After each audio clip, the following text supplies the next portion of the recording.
జీఎస్టీపీలో రాష్ట్రంలో ఏ రాష్ట్రాలు మీరు చూస్తే వ్యవసాయ రాష్ట్రం మంది అయితే 6.3% ఆదాయం వస్తుంది. తెలంగాణ 9.3% జీఎస్టీపీలో ఆదాయం రాష్ట్రానికి వస్తుంది.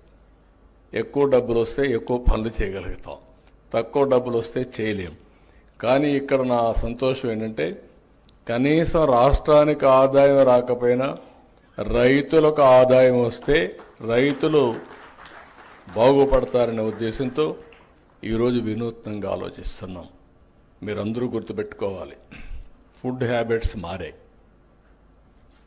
ఒకప్పుడు అందరూ రైస్ తినేవాళ్ళు, కొన్ని ప్రాంతాల్లో రాగి తినేవాళ్ళు, కొన్ని ప్రాంతాల్లో జొన్నలు తినేవాళ్ళు. కానీ ఫస్ట్ టైం మన నాయకుడు ఎన్టీ రామారావు గారు వచ్చిన తర్వాత అందరికీ రైస్ ఇవ్వడం మొదలుపెట్టారు. 2 రూపాయల కేజీ బియ్యం వచ్చింది. కరువు ప్రాంతాల్లో అప్పుడప్పుడే రైస్ తినడం ప్రారంభించారు. కానీ ఈరోజు వచ్చిన పరిస్థితులు మారాయి. రైస్ ఎక్కువ తింటే డయాబెటీస్ వస్తుంది. ఫుడ్ హ్యాబిట్స్ దీనివల్ల మారిపోతున్నాయి.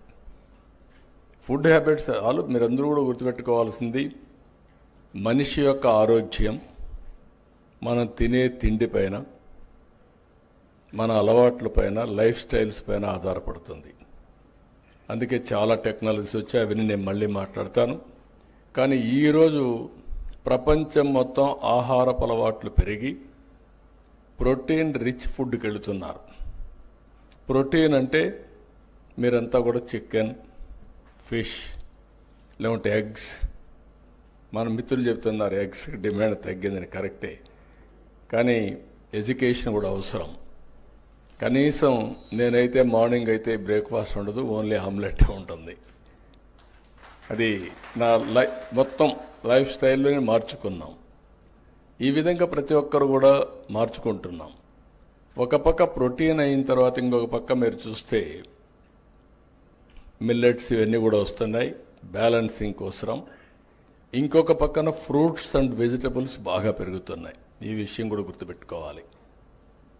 దీనివల్ల ఇప్పుడు మొత్తం ప్రపంచం అంతా కూడా హార్టికల్చర్కి ఎక్కువ ప్రాధాన్యత వచ్చింది. అందుకే నేను కూడా మొత్తం చేంజ్ చేస్తున్నాను.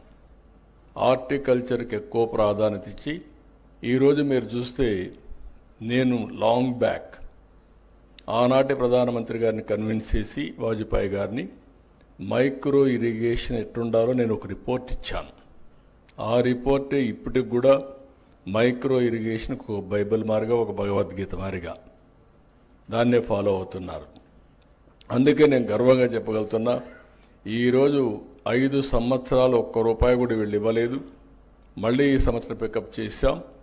దేశంలో మైక్రో ఇరిగేషన్కి నెంబర్ 1 రాష్ట్రం ఏదంటే దానికి చిరునామా ఆంధ్రప్రదేశ్.